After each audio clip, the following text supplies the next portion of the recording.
Welcome to the Seeing Red podcast with Andy Turner and Garrett Fools, checking up on Texas policies and politics with some federal issues thrown in, like the assault weapons ban, interest rate hikes, you get it, but it's mostly Texas, since we can't ignore the big stuff either. And now, here are your hosts, Andy Turner and Garrett Fools.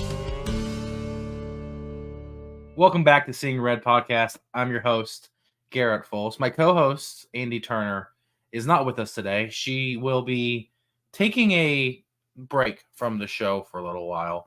She'll pop back in here and there. She may be here the next time we record, but we're going to be taking a short hiatus over the summer to kind of reevaluate what the show is going to be format-wise and just take a look at which direction we want to go. We covered a lot of things during the Republican primary and the lead up to it, starting with the impeachment of Ken Paxton. So now that we're going towards the general election and there's not a lot going in that vein, we want to really take a look at the type of issues that we want to cover versus the issues that we kind of have to cover based off how the news cycle is pushing us. So we're going to reevaluate it. Plus, we've both had some major changes in our life, but with how much work we're doing with our employment schedule. So we wanted to kind of take a look, just reevaluate those things. I don't want to leave you hanging, though. We haven't had an episode last week. This is kind of a shorter episode. I want to talk to you a little bit about just what is the crux of what's happening in the Republican Party right now. There's a lot of moving parts. You have a lot of people pushing the party in different directions, especially in Texas. You can't ignore the impact that Donald Trump has on the Republican Party as a whole.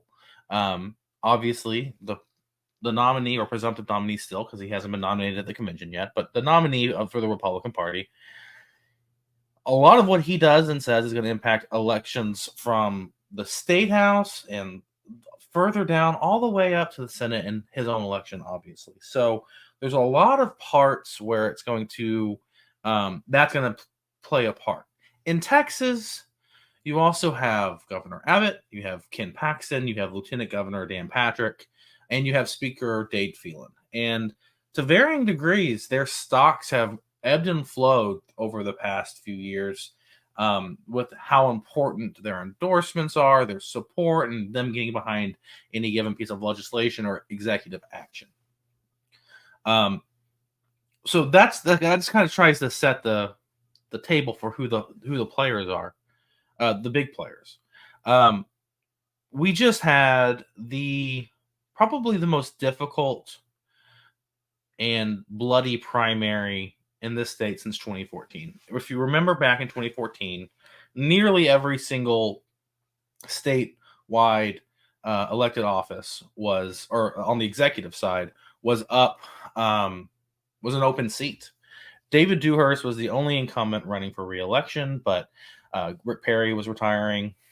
The comptroller had retired.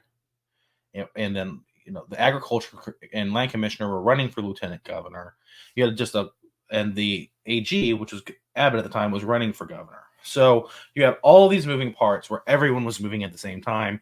And you just had a lot of just money and effort being applied to these different races, right? So that was, for those who were here and worked on it, I worked for David Dewhurst. He lost Dan Patrick.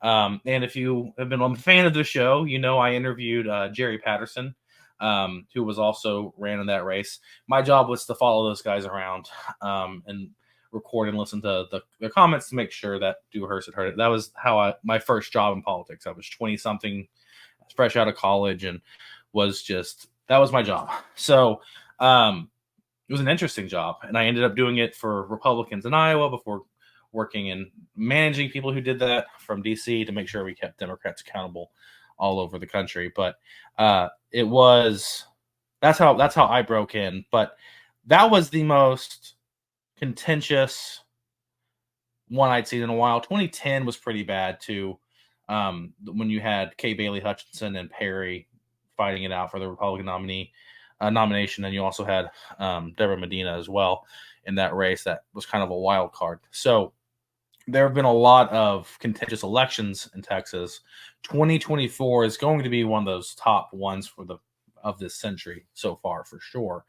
I think that 2026 is going to be as bloody or bloodier than 2024 or 2014, primarily because you're probably going to have a lot of open seats at the statewide level.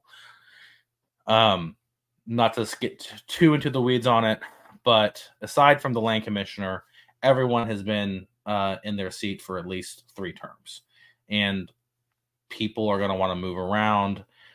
Lord only knows where different kind of the senior statewide folks are going to land if Trump wins the election, and if they end up in DC in some capacity or not. But I think Dan Patrick has said this should be his last term as lieutenant governor.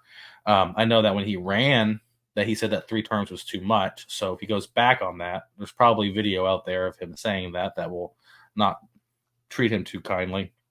Ken Paxton has been hinting, all but saying out loud, that he wants to run against Cornyn, and then for the Senate. And then, there's a lot of people are just going to want to move. They've been sitting there for a while, and they're going to want to move up.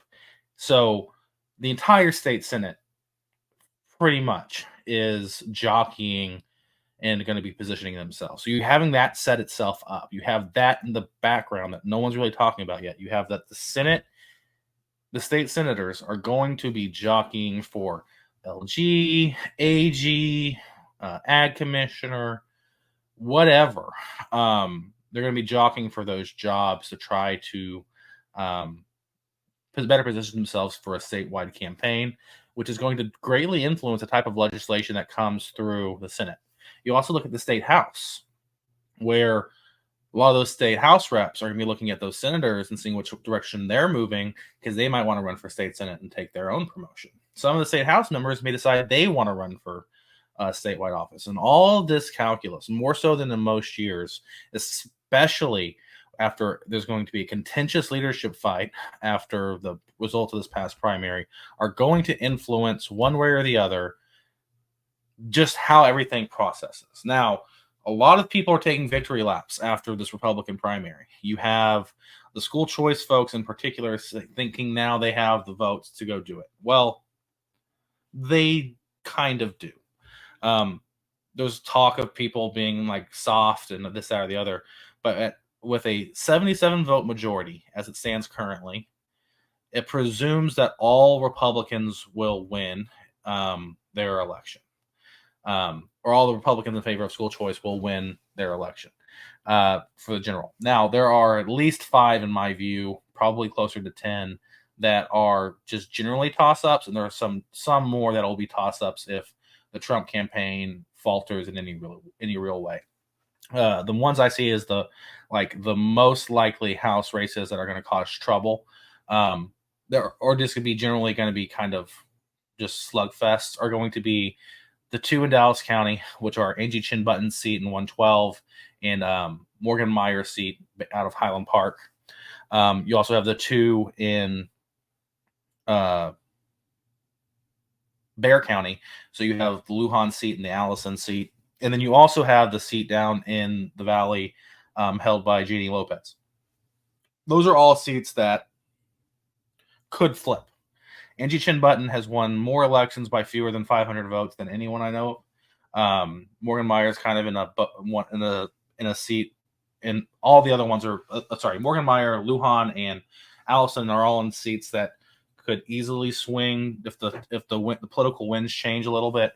And then Jeannie Lopez is in a seat that I believe is a Democrat that Biden won, but it's initially tell when you have so many people shifting from the Democrat Party to the Republican Party down the Valley to become more aligned with their values compared to like just kind of traditional which party they're part of. So those are the 3 the 5 I kind of pick out as being the most. And if you can read all sorts of lists, there are also some surely some pickup opportunities. 80s identified as probably, I believe McLaughlin's the nominee there, is nominated as HD80, which is centered around Uvalde, is the one that's the most likely Republican pickup. There are a couple others as well, and those are mostly down in the valley. We just don't know what it's going to play out, and we don't know where people are going to fall in school choice. I think the school choice battle is going to end up being watered down. I think it's going to end up being a pilot program because after all the money spent, all this and other, they're going to have to put up some wins. I don't think it's going to be what a lot of school choice advocates are pushing for, which is like unfettered, everyone can have it, school choice. With 77 votes, you're still gonna have some negotiating going on where people are going to be like try to rein it in a little bit, but we don't know. We'll see, and it's too early to tell until we know who wins the general elections, which is why it's all the more important that we need to focus on the general election. We have to make sure that Republicans hold seats that Republicans currently held, and we need to try to expand the map where we can. Plain and simple, at the end of the day, that is the goal of the party, is to win elections. And then everything else from that is from winning elections is to make those elections win. So the other major roles of the party are to raise money to win elections and to run the operations of the party to make sure that you get the candidates that can win elections. So a lot of time and effort has been spent on purity tests, on trying to get people that best align with the values, or even the values, or just the ideas of what people want from who attend convention want from their representatives, which there is value to that, at least in the sense that there is intellectual value to that being a motivation for people who want to go to the party. You want to make sure that the people who you elect are aligned with your goals. Now we're past all of the convention stuff. We're past the platform. All of that is moot because the Democrats don't support our goals by definition. There may be people at this point who are nominated whose values are shared tremendously, and we need to spend our time, treasure, and talent to get those people elected. There's a lot of talking, especially in Texas, of time, treasure, talent. You got to spend your time, you got to spend your money, and you got to spend your skills to get people elected. That is it. That's everything. That's what the whole ball game comes down to. You have to get people elected, and then you can fight everything else out. You can censure your folks. You can write your op-eds. You can do all this other stuff. You can do all of that, but the people have to be. We have to have the butts in the seats. Right now, there is a contingent of people in Texas who are spending a ton of money on primaries, and they are not spending a damn penny, sorry, Mom, on anything when it comes to the general election. And those people who have control of the apparatus of the state party need to start spending money on general elections. We got to protect those seats. If you want to go fight for them later, fine. It's a party. It's a primary. You got to do what you got to do. I'm not going to boo-hoo anybody who goes and fights a primary. But we're into the point where we're in the general election, and we need to hold those seats to get any of this stuff done. If you want to be a leader, you have to go and help people win. You have to lead by example. You have to put your money where your mouth is, right? Because if we lose the majority, or if we have such a razor-thin majority that nothing can really get done, then you've destroyed the value of the party as itself. Because there is a principle. It seems to me that the biggest difference between the dominant faction of the party 10 years ago and the dominant faction of the party today is that the one 10 years ago took wins when they could get them and then moved to the next thing and would fight another day to expand those rights. I look at issues like Second Amendment. We fought for campus carry. We fought for expanded concealed carry. We fought for expanding the right to the castle doctrine. We fought for all these things in order to get to constitutional carry. Because at any given time, we had the votes for that thing. We didn't pack up and go home and say, no, we're not going to take campus carry today because we can't have unfettered, open, or constitutional carry. We fought for what we could fight for, and we got what we could get when we could get it. Look at pro-life. We fought for a 24-week ban. We fought for a 20-week ban. We fought for the ban on people helping people get abortions that limited things before Roe was overturned. We had all of these things that were done like with thought and care, but also with the idea that we can take a win today and then move and fight for other stuff down the road. We're going to have to keep doing that if we want to stay in power. Otherwise, nothing's going to get done and we're going to lose. Because if you can't govern at all, then the other party starts looking attractive to people. And over the past 10 years, we've gone from winning statewide races by 20 points and having between 90 and 100 people in the state house and having about 20 to 21 state senators to having 18 state senators, having 80 to 85, I think it's 86 now, House reps out of 76 is needed for a majority, and winning statewide elections between 3% and 10% or 11%. Those are significant shifts in the direction of the Democrats. Those are things that in most states that did not have a tremendous advantage built up by years and years of good governance and patient governance and running of elections or running of policy would have wiped out other state parties, which is what you've seen in Arizona. You've seen in Michigan. You've seen in these places where Republicans could do well, and then they had these same issues take over their party, and they lost. They had the same issue happen in Iowa, but the party was taken back over in around 2014, and they've now had consistent results of winning, Republicans winning statewide in a state that was historically very bipartisan and had a lot of Democrats in statewide elections, including famously had a Republican senator and a Democrat senator, the same person for 30, or not the same person, but the same people for 30 years. All of that to say is that these people who have been good stewards of the power entrusted to them by the people are often labeled as moderate because they're willing to compromise to take a win today in order to keep fighting take a win and notch a win, bank it, and move on to the next session, because it's better to have improvement than to have nothing at all. And right now there is this idea that these people are moderate, that they think that was the good solution. No, it was the best solution that they could attain today. So you'll have people who come in and they'll grandstand. They'll say, oh, we need to outright ban everything all the time. Most people might agree with you. But if we were to do certain things, even though we have power today, there are situations where you might ban something outright today, but then lose power and then lose all of those gains if you do it and do it in the wrong way. Let's look at the abortion issue. We were supposed to have a red wave in 2022. Everyone was saying we were going to have a red wave. For all intents and purposes, there should have been a red wave.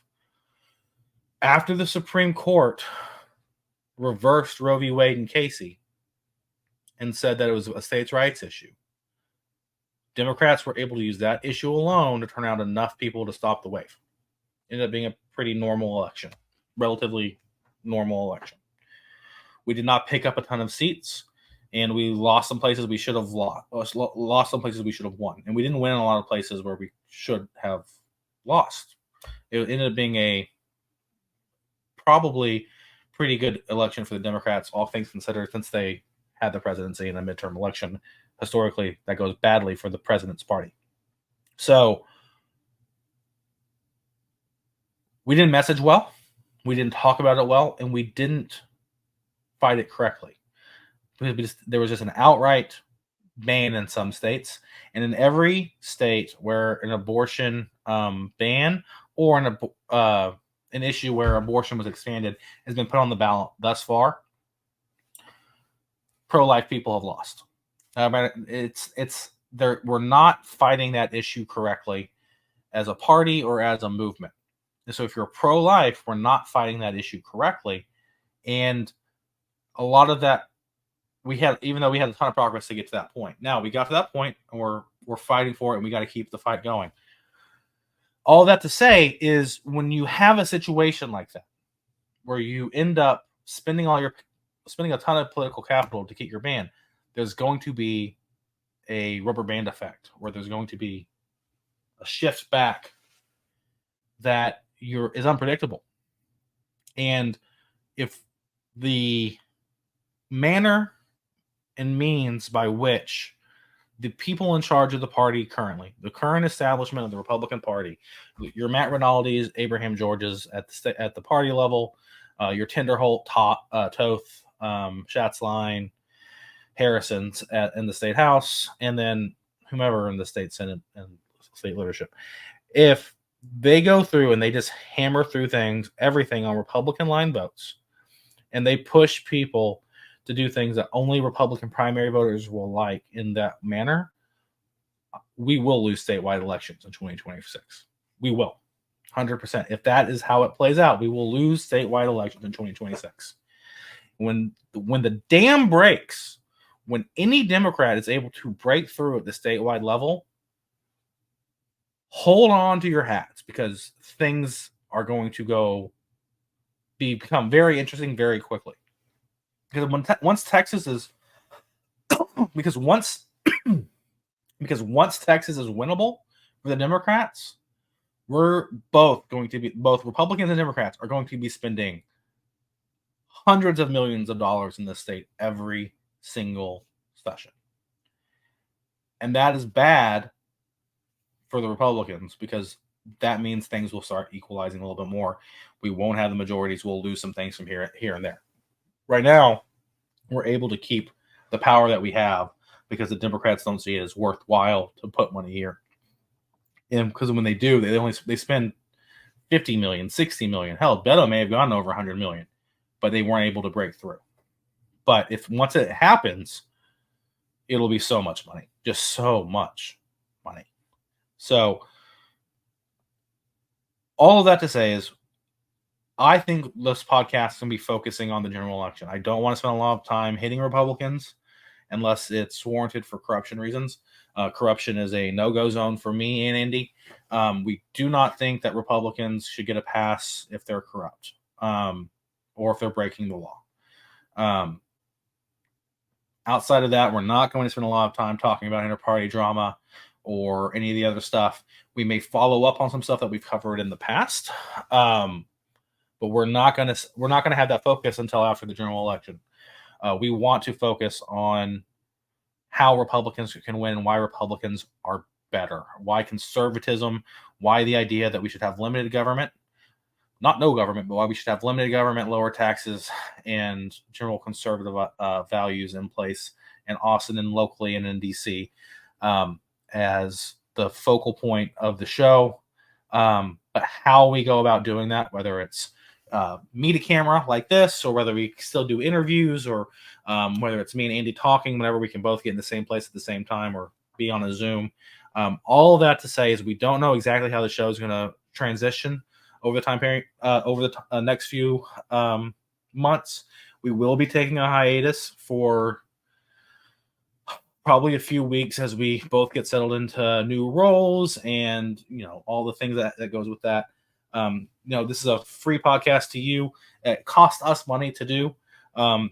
So we have to prioritize the things that make us money and the things that make us, part of our community. But we love this show. We love our viewers. We love the people we talk to and the people who come on the show. And we appreciate all of the trust you've given us to be part of your content rotation. So we thank you for listening and watching us on YouTube. We hope that you'll like and subscribe and share this type of video with your friends and family, or your enemies, depending. And you can follow us wherever you're listening to us now. Follow us on Twitter. My handle is at GWFulce, Fulce. Hers is at Andy M. Turner, Andy with an I. And follow us on at the Seeing Red Pod on all of our social media accounts. We want to see you. We want to engage with you. We want to hear what you want to hear about. This show will always be Texas centric, but it might not be Texas. We'll always tie it back to Texas as best we can, unless there's like a major thing. But we'll find the Texas hook. There's always a Texas hook, as Evan Smith used to say, famously, even outside of his newsroom. So we look forward to what the show is going to transition to. This is our 39th episode. We've been doing it for nearly a year. So we just thank you so much, and we'll see you when we come back. And we hope it's sooner rather than later. But until then, bye, guys. You've been listening to the Seeing Red podcast. It's always Texas politics and beyond. We present the facts and opinions. The Seeing Red podcast with your host, Andy Turner and Garrett Fools. Thank you, and tune in next week. And please do us a favor. Hit the subscribe button so you don't miss a single episode.